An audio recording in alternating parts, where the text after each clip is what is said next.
My name is Jim Childers, and it's my honor and privilege to be speaking with you. I hope you are all safe and healthy.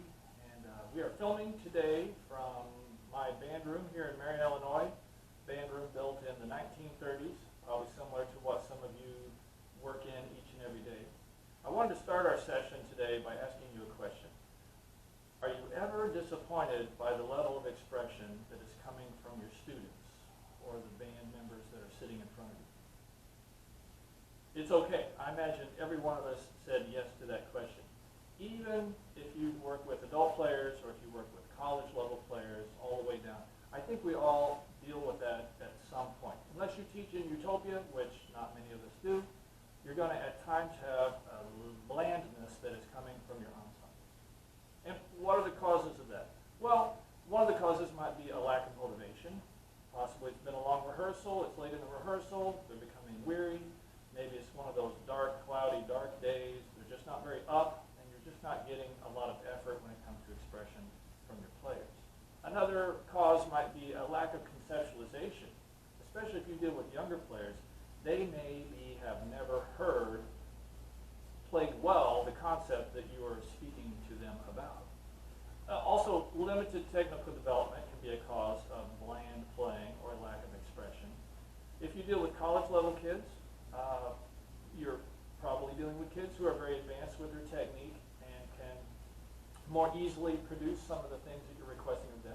But if you work with younger kids, you are very much in the process of trying to grow their technical development, and so you might need a little patience when it comes to dragging expression that is technically demanding out of your players. Another cause of a lack of expression might be equipment limitations. For example, in my community, we have a fair amount or quite a bit of poverty, and so quite often I will have students who are playing on reeds that are not great or playing on an instrument that is well past its prime. So that might cause that lack of expression. And another cause of a lack of expression coming from your players might be what I call the psychology of playing, which we will definitely talk about later. Well, today in this session, we are going to speak about resources, not every resource, but many of the resources that I use that help me when dealing with expression, and also some strategies that I use in my rehearsals to try to just drag a little bit more meaningful playing out of my students. Before you can even begin to work on expression with a group of students, they need to have some basic skills. For me, my big three of basics are tone, articulation, and dynamics. It's okay if your big three is different, or maybe you have a big four, but for me, those are some general areas where I feel like I have to develop my students if I have any hope of being expressive in performance with them. They've got to be able to produce a great tone. One of the first items on any critique sheet at an audition or at a solo contest is always tone. It's always near the top. Articulation, kids need to be able to play with a variety of articulation styles to create different moods. And of course, dynamics are very important. They need to be able to play some different louds, some different softs, and everything in between. What I like to use in my ensembles with my 6th grade band, I use the Essential Elements Book 2. You may have something else that you like to use. That is great. There are many wonderful products out there for you to purchase. That's just what I like to use with my 6th grade band. With my 7th and 8th graders, I've been using a series, Habits of a Successful Middle School Musician, which is put up by GIA Publications. And it's done a very good job for me.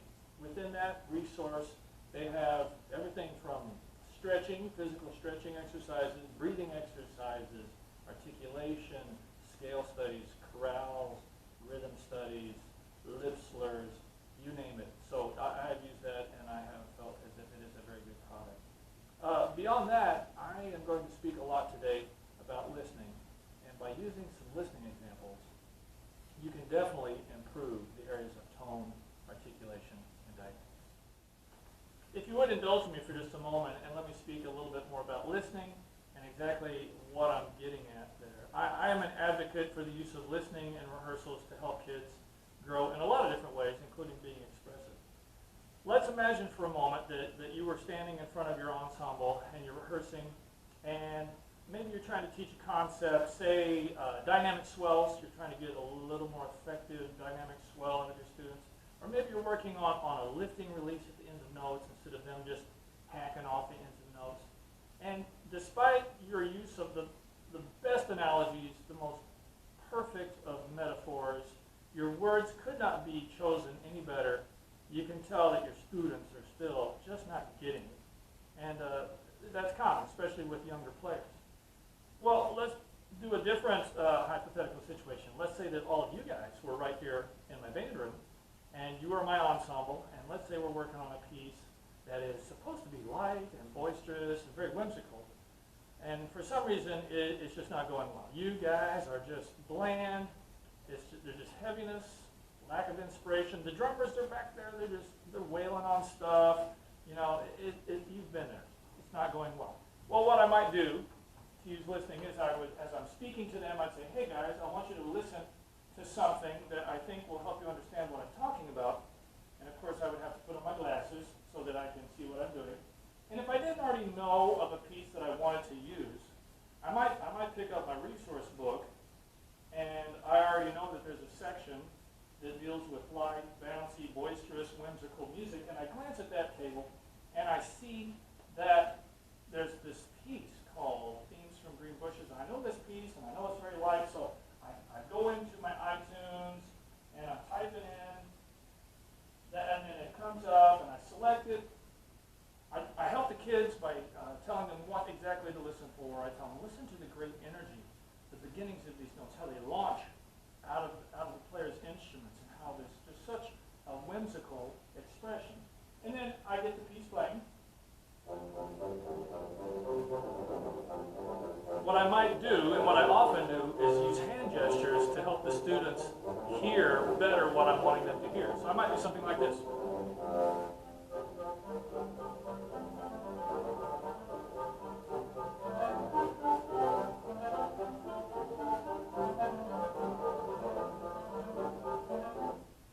And after I gauge if that has gone on long enough and they're getting the point, then I would end it. I might have a quick technical discussion with them about what they're doing with their diaphragm muscle.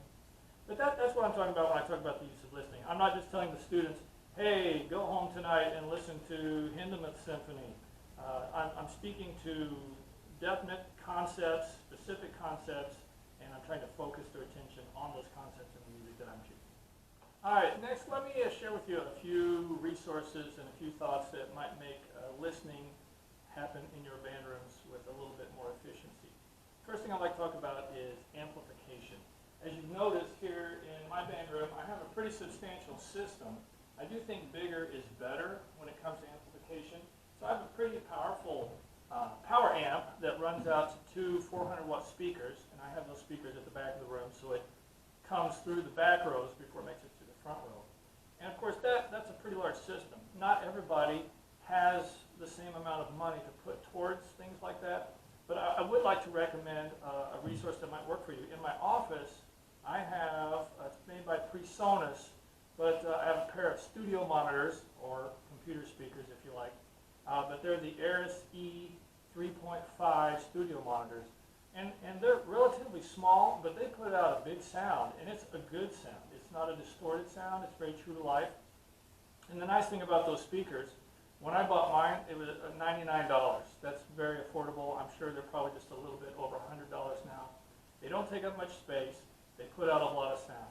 I use them with my private students, especially if we're going to do some jazz play-along, because the track that's playing is loud enough that when they play, they can still hear it very well. But it's an affordable way for you to go. And those studio monitor speakers, they will fill a room. My band room is an average-sized band room, and it will fill it without becoming distorted. So check that out. The next thing that will help your listening, if you're going to use some in your room, is to have storage of your recording, so everything is centrally located.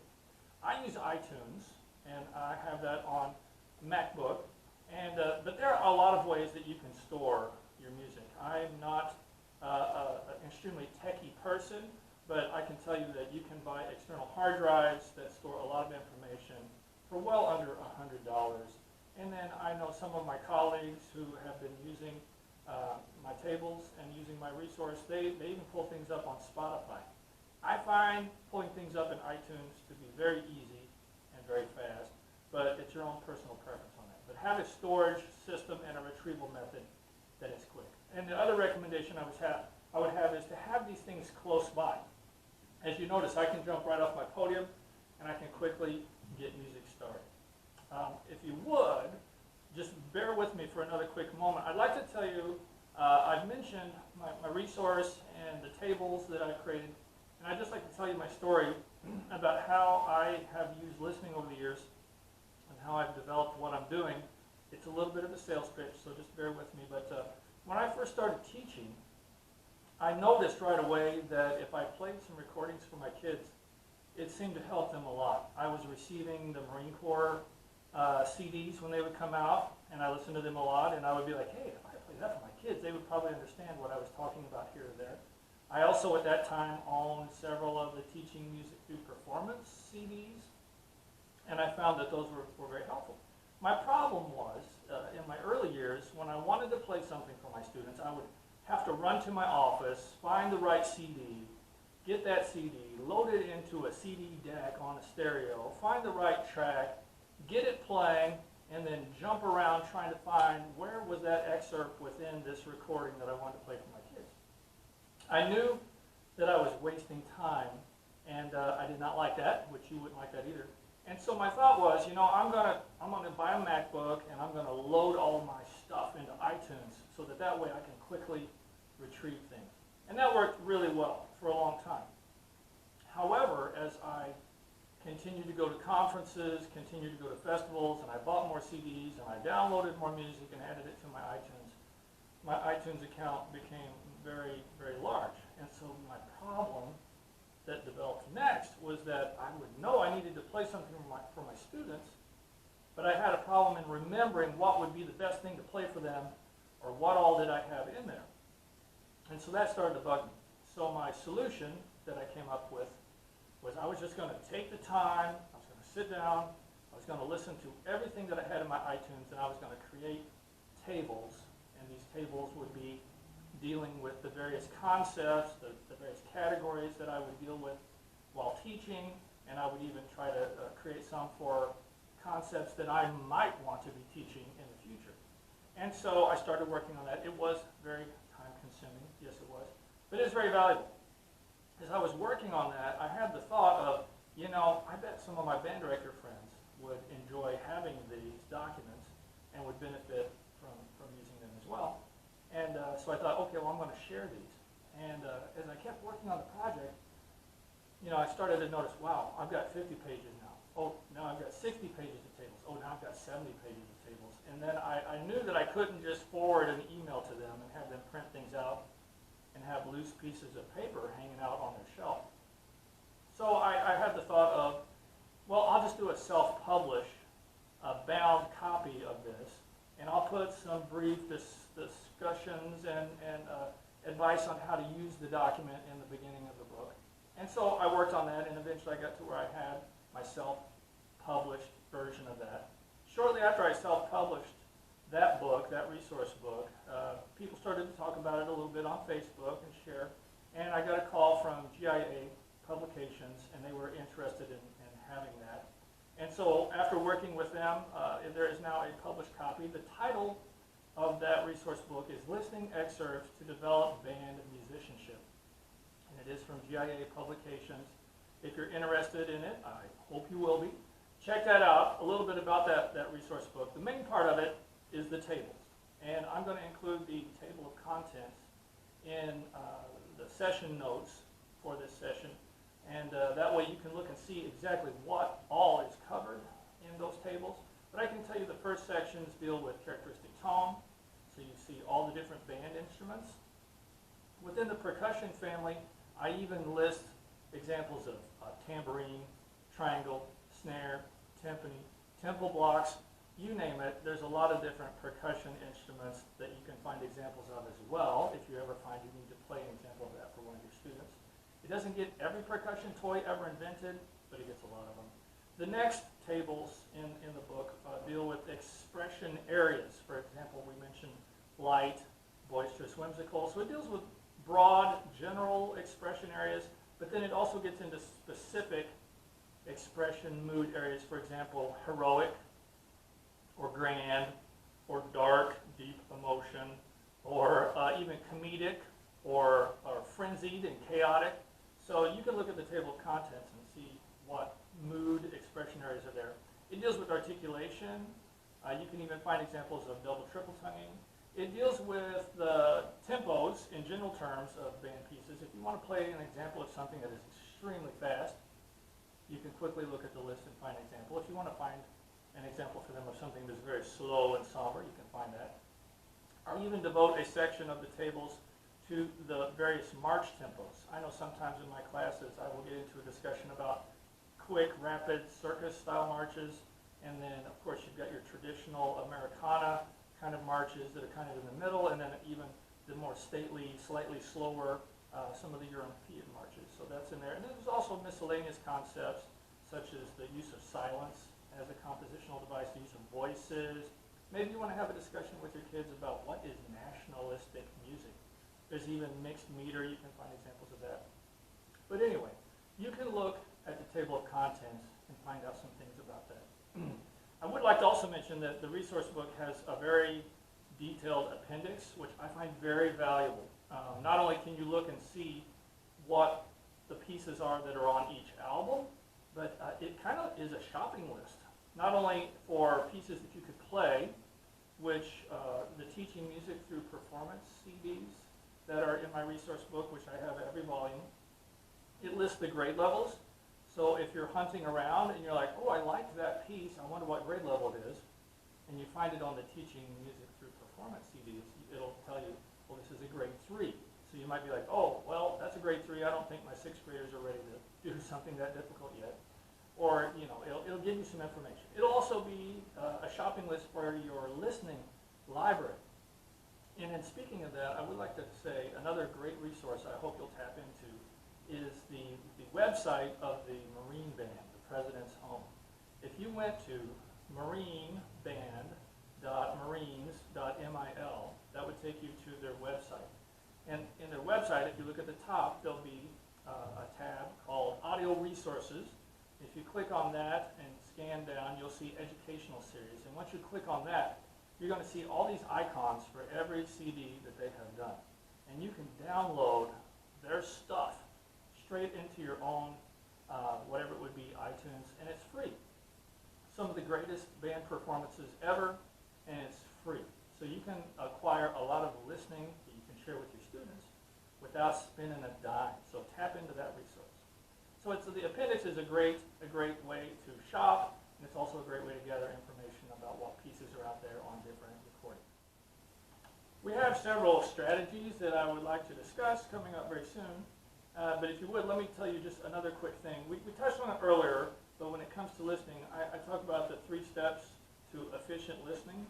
And those steps are, as we mentioned earlier, focus their attention on what to listen for.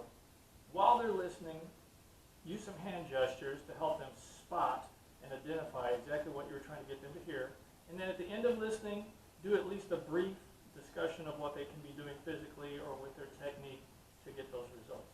And if I could, I would like to just show you a quick example of that. We mentioned earlier, I used the example of using a lifting release and trying to get kids to understand that. Let's say you were in a rehearsal and you were trying to get them to just not arbitrarily hack off the ends of notes and play with a little bit more artistry and finesse. And so you think to yourself, okay, I need to play something for that. So if I didn't already have something in mind, I would pick up my resource book. Now, I've used this a lot, so I know what tables are in there. If you were to purchase this, at first, you're probably going to want to refer to the table of contents to see, okay, what could I use? You may even identify on your lunch hour what you're going to play the next day, so you're not just looking through a resource book in front of your students. But I know that I have a table in there that deals with lifting releases. And I know that there's a piece called Fire of Eternal Glory, and there are some great examples in there. And so I go over to my MacBook, and I start typing that in, and I find, okay, I got it. So I tell my kids, hey, here's what I want you to listen for, everybody. At the ends of these notes, I'm going to help you see when they're coming. I want you to notice how the note rings out. It doesn't just hack and stop. You hear like a resonance that they do with their air control. And so listen for that. I'll help you to spot it. And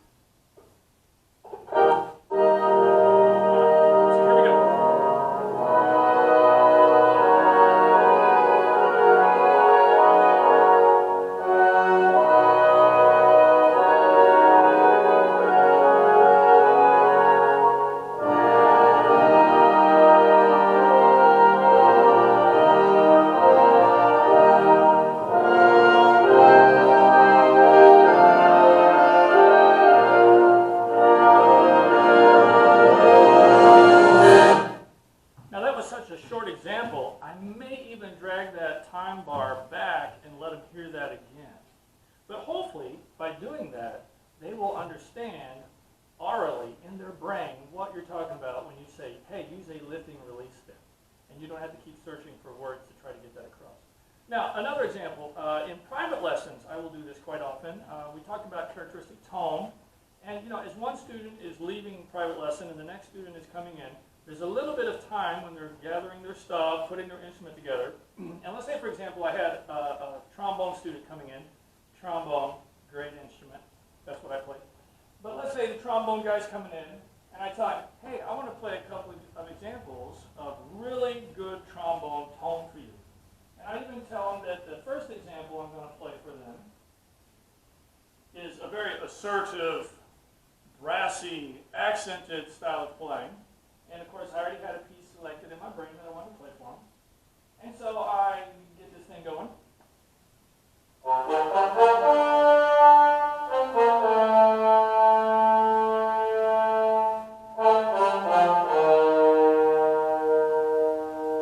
And then I might tell that private student, while they're still putting their things together, that not everything that they're going to play needs to be that loud or that accented.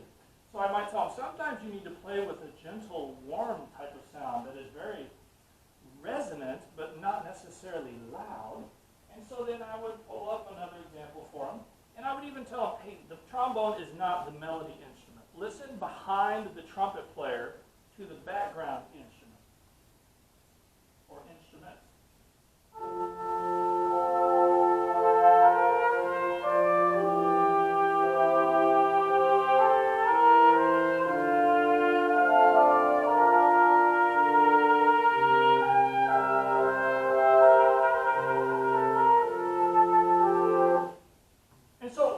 Instead of just staring at a kid trying to get their trombone put together and figure out what they did with their material that they're supposed to be playing, I can get a little bit of instruction.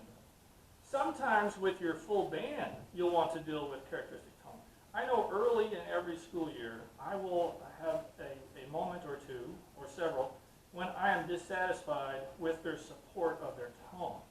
They're giving it enough air to get notes out, but it's not very rich. It's not very full, and therefore it's not very expressive. So sometimes when we're doing our warm-ups, I'll tell them if they'll just give a little bit. It's not about being louder. It's just about being fuller. So I'll get them focused in on that.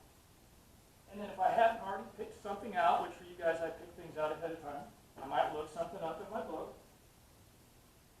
And I would tell them to listen for the air support and the roundness of tone.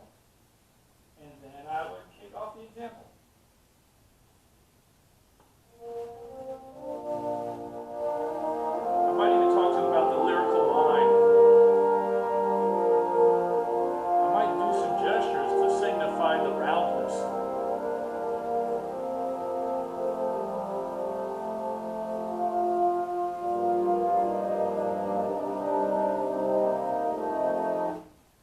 And I can tell you from past experience, every time I've had that discussion and played something for the band, as soon as we started playing again, they gave a little bit more air and they rounded out their sound a little bit more.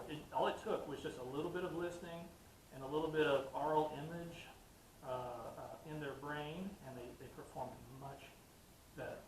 Sometimes, if we have been going for a long time and I haven't played a listening example for my band, I'll be like, they just need something to get them a little bit more excited about being expressive. And I will just turn on a lengthier chunk. Maybe we'll listen for 2 or 3 minutes. Maybe it's between pieces as the drummers are shifting their equipment around. And I would just talk about the compositional devices or what makes that example expressive or exciting and beautiful. And it just recharges their batteries a little bit. And it only takes a minute and a half or 2 minutes of good quality music to get that done. But once again, the 3 steps is focus their attention, use some gestures while they're listening, and give them a little bit of technical discussion, just a little bit whenever you get done, so that you don't just throw music at them and hope that they figure out how to do it. I know sometimes jokingly with my students, we'll have listened to something and it's just totally impressive, and I'll turn it off and I'll say, okay, just like that, and I'll jump back on the podium, and they get a nice chuckle out of that. But it is good to give them a little bit of technical discussion. Okay, so we've been talking a lot about resources and a lot about listening. I apologize for the length of time we spent on listening. Let me get into some strategies now, and these are strategies that maybe you use in a slightly different way.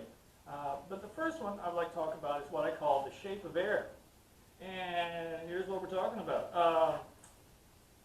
When dealing with articulations and the moods and styles they impact, the use or non-use of the tongue is not the end of the story. How the air is used is pivotal. And you probably know exactly where I'm going with this, but directors often say, hey, tongue those notes. Well, that is really not enough information for your kids. Sometimes you will get better results expression-wise if you'll describe what they're going to do with their air. For example, are they going to bounce the air? Are they going to not bounce the air? How strong should that bounce of air be? And of course, they will use the tongue in conjunction with that bounce of air. And so you can even discuss, okay, are you going to use a T? Or are you going to use a do on the front end of that air column? You might want to talk about, is that note accented or is it sustained? And a really big deal is you want to talk about how does the note end? Is there separation? Is it an active release? Do you want to try to get some resonance, some lift on the end of that note? Those are all really important examples. Just a second ago, we listened to a hymn for band. And it was, of course, very sostenuto. I might use a hand gesture like this in front of my students so they understand, okay, I'm not going to start the air and then fall away. I'm going to continue to follow through with that air. When it comes to tongue notes, you can get a variety of expression styles when it comes to tongue notes. Let me play a couple of examples. This first one is Country Gardens, Granger, great piece, definitely tongue.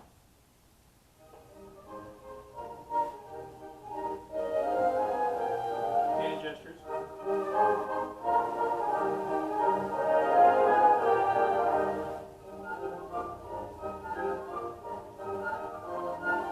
Those were definitely tongue notes. Now this next one, I'm not even going to tell you what it is, because I bet you'll recognize it immediately.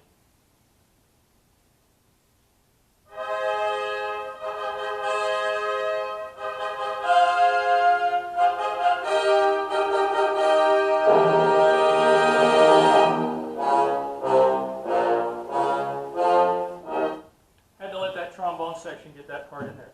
Those notes were tongued as well. Country Gardens, Festive Overture, two very different animals. You would not argue with me on that. But they're tongued notes. So to tell your students, hey, tongue those notes is just not enough information.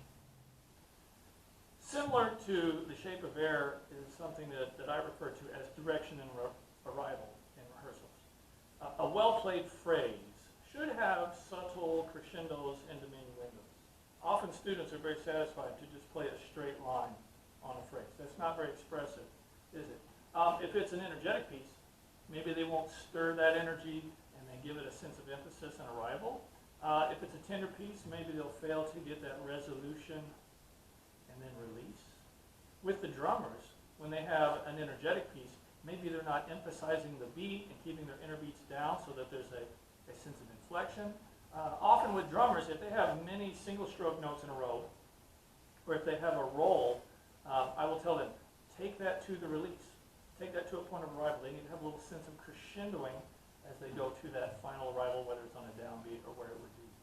I have a quick example of direction and arrival for you guys. It is from Holst's first suite, the first movement. You probably know where I'm going at, but if I were working with students and I wanted to show them what I was talking about, I would tell them to listen to how this piece, and this is over many, many measures, but they have this sense of it's going somewhere, but then when it arrives, it is powerful and obvious. So I get over here to my Chromebook, my MacBook, and I type in, and I get it playing, and I know that I need to get over to about minute 3:22, so I'm going to drag the time bar over there.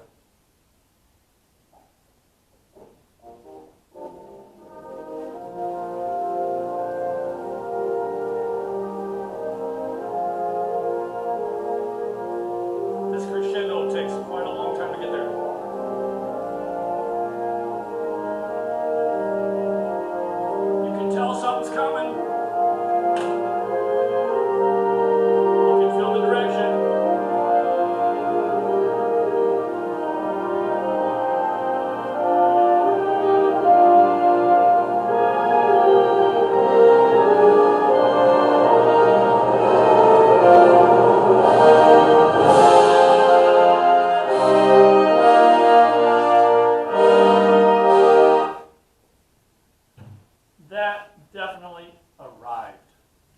And you know, the thing about it is, with your kids, instead of saying, hey, there's a crescendo there, I think you'll get better results expression-wise from them if you will talk about, hey, let's create a sense of direction, and talk about the importance of then the sense of arrival. All right, the next strategy that I use in class to get greater expression from my students is what I call variations in tone color. Now, if you deal with younger students, and I have some very young students, and I have some students that have a few years of experience under their belt, and of course I often find myself in front of high school ensembles. I was a high school director for many years, and I still find myself in front of high school honor bands and high school summer band camps. But the younger kids, at first, you're going to be excited if you can just get a good tone out of them. But at some point, to be more expressive, you're going to need to get them to vary their tone color and have discussions about variations in tone color. And as we mentioned earlier, there are technical and equipment influences that will come into play here. For example, are their embouchures developed enough to control a subdued tone color at a soft level? Are their embouchures strong enough to handle maybe a brassier, brighter, loud dynamic without getting tacky? There's equipment issues, you know, on their instruments, especially when you talk about the reeds that they have. And of course, with brass players, there are different mouthpiece sizes, and even the materials that those mouthpieces are made of that will impact the tone color. But with reeds, another resource that would not cost you much that you might want to explore if you haven't already done so is the reed geek. It's a reed altering, manipulating tool. And as I mentioned, I'm a trombone player, so I didn't grow up a reed player. But I did several years ago invested in a reed geek and started to practice with it, use it, watched their little videos on YouTube about how to use it. And I found that it made a very noticeable impact on the color of tone coming off my students. And before the coronavirus thing, I don't know if you guys have heard about that, coronavirus, it's been on the news a little bit lately. But anyway, before the COVID hit, I even had reed geeks out that kids could use on their reeds and then sanitize and put back for somebody else to use. But with just some basic adjustments on their reeds, they can enhance the quickness that the tone comes out of their instrument, and they can also just improve their sound overall. So I would recommend checking into that. With percussion instruments, similarly, the heads on the drums, if you have the money to replace your drum heads whenever they are well past their prime and definitely are having a certain dullness about them, that will impact the tone color coming off of the percussion instruments. The mallet choices and the stick sizes, that is going to make an impact on what you're getting out of your ensembles. With my drummers, I will recommend that they don't just play a pair of 2Bs for their entire life. I don't often recommend they use a 2B. I try to get my kids to have a variety, including some 5As or even some 7As, something that they can get a little bit more delicate, crisper sound out of. With our timpani mallets, we have definitely a variety of sizes and firmnesses, and depending on what we are playing and what we're trying to get out, how much ping do we want on the front of that articulation. And of course, when you get to your xylophones and your bells, it's amazing the difference from brass, metallic mallets, to acrylic, to a more of a rubberized type of head on that mallet.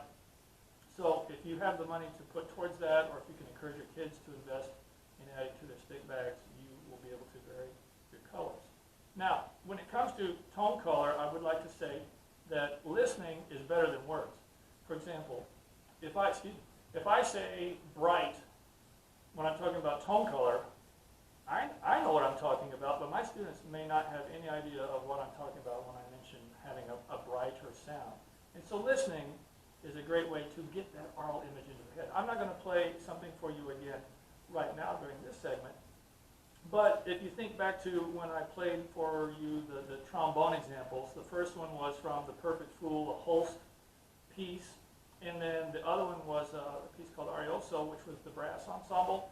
One had a very brassy and assertive sound, and the other one had a very dark and resonant sound. So by playing things like that for your students, they will start to understand what you're talking about. And I would like to mention that once you get them hearing those differences, you will want to have a discussion about the shaping of the oral cavity.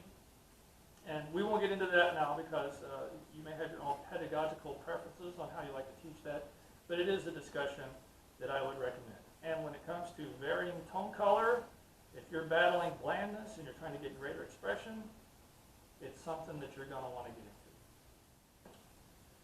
When you're in front of a group of students and you're rehearsing and you're hearing things that are not as expressive as you would like, or you're just hearing errors, you have to figure out, you have to diagnose what's wrong, and you have to come up with a way to fix it. And for me, it seems like errors can be broken down into 3 different areas. First of all, we've mentioned them a few times already. There's the technical, there's conceptualization, and then there's also a third area we haven't gotten back to yet called the psychology of playing.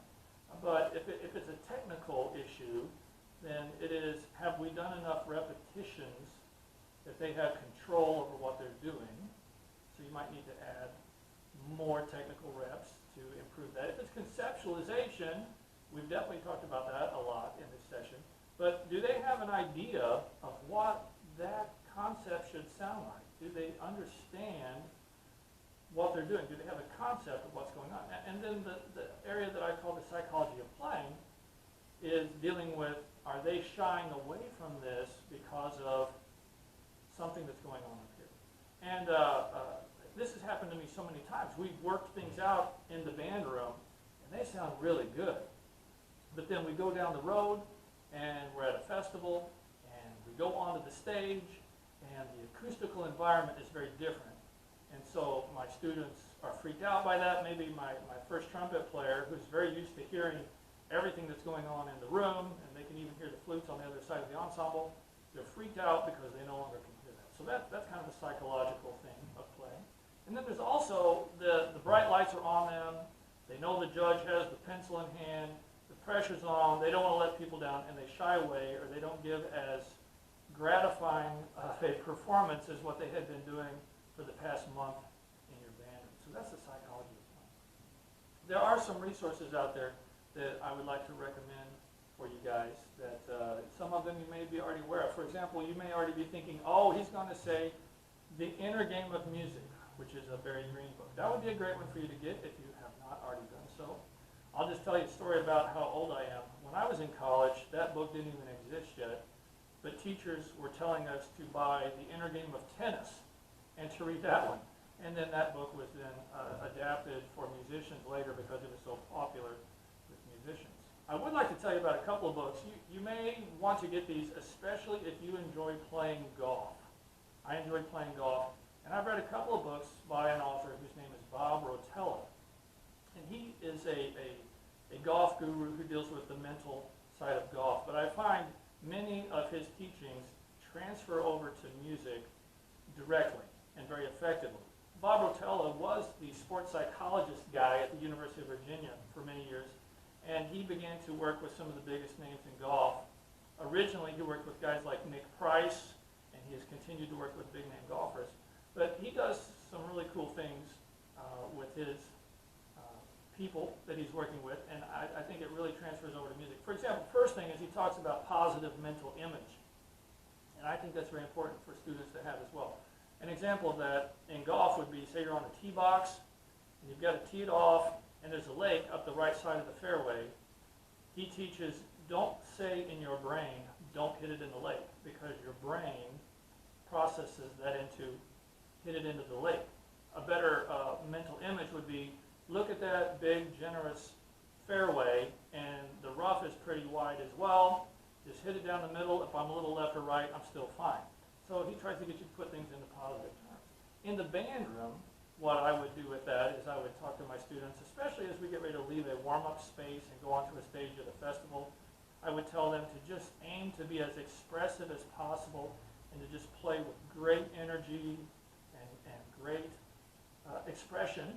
And that is a much better way to go at it, and not to fear a chipped note here or there, but the goal is to play expressively. He also talks about proper goals, which I kind of just got into a little bit. But you know, for a professional golfer, they know when they go on the golf course, they're going to have 6 to 8 really horrible shots in that round of golf. And so for your young musicians, or maybe if you have older musicians as well, as they get ready to go on a stage, their goal should not be, I'm not going to chip a single note.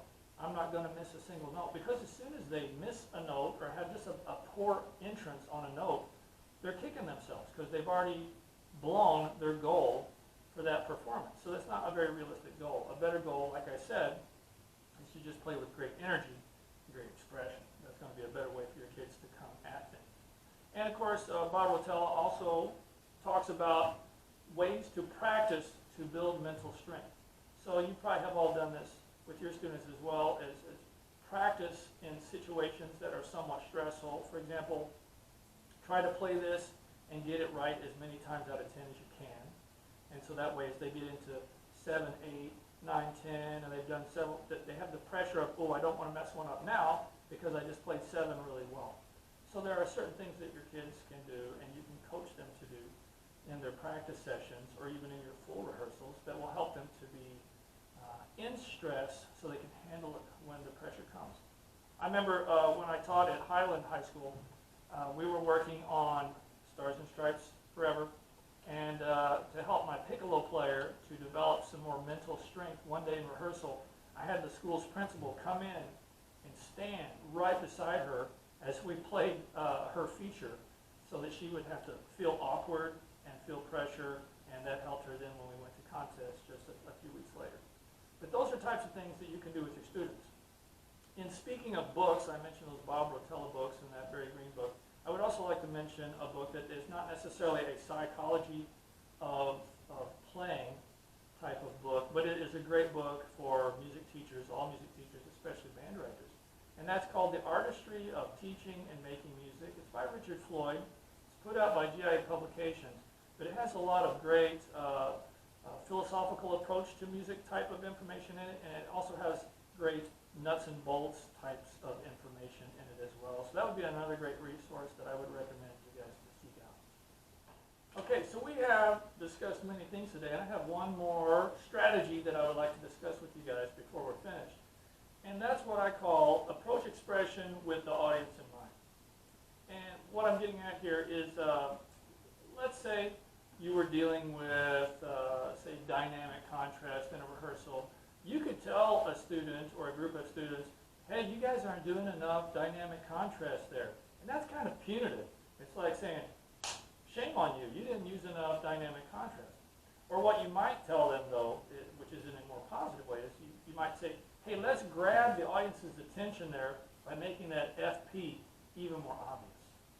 Another example of keeping the audience in mind, and something that I will say a lot in rehearsals, is I will say, hey, let's tease the audience's ear by stretching that phrase a little bit. If you're dealing with rubato or retards or rallentandos, especially younger kids, they may not quite get that yet.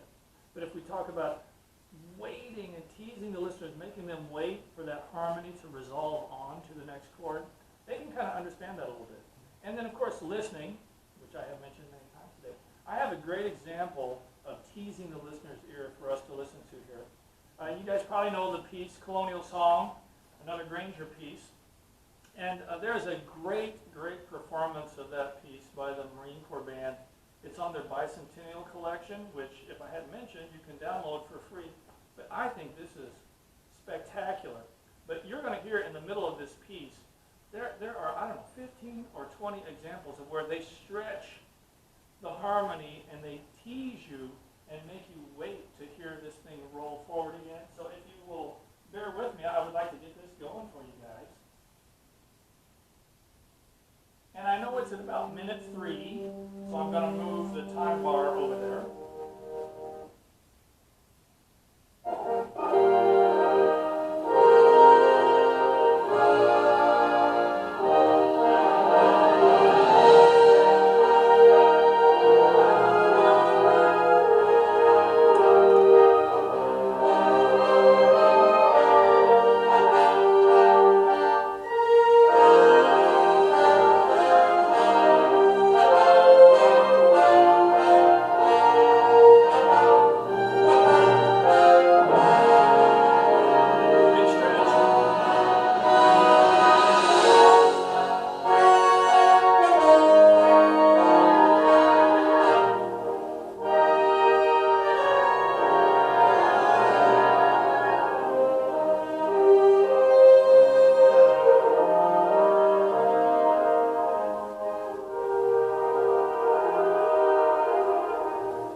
main theme back and I didn't let you hear that, and it's probably bugging you right now. So that's a great example of what I'm talking about, like teasing the listener and then making them wait and long for, and then when they finally get that return to the tonic or the return of the main theme, it's just so gratifying for them. So that is a great way to get your kids to play with greater expression, by speaking to them about what does this do for the audience.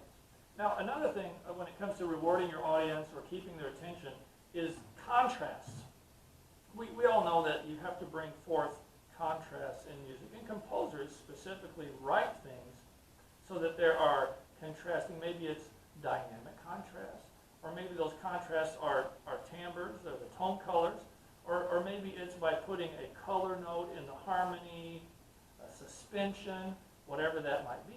But contrasts are really important and are a great way to reward your audience and to get your kids to play more expressively. The last listening example that we're going to use today is Florentiner, and I would just like to show you there are many great examples of contrast in here. You can teach so many different things with just this one piece, but let me pull it up for you really fast.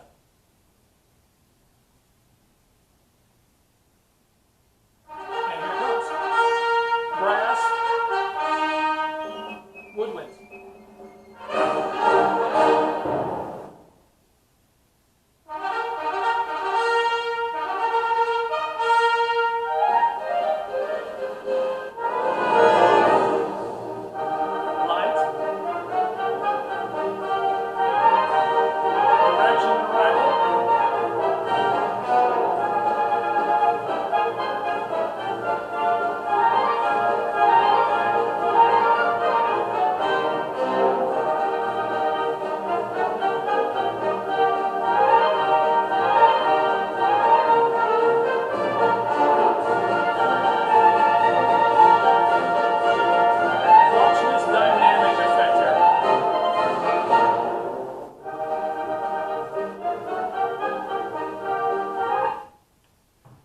I could listen to that piece in its entirety and still find wonderful things that they're doing to talk about. But that's a great example of contrast, and you can quickly, using that listening example, get your kids to understand the importance of what they're doing with varied articulations, points of emphasis, direction, arrival. I mean, it's just a wonderful piece and a great teaching tool.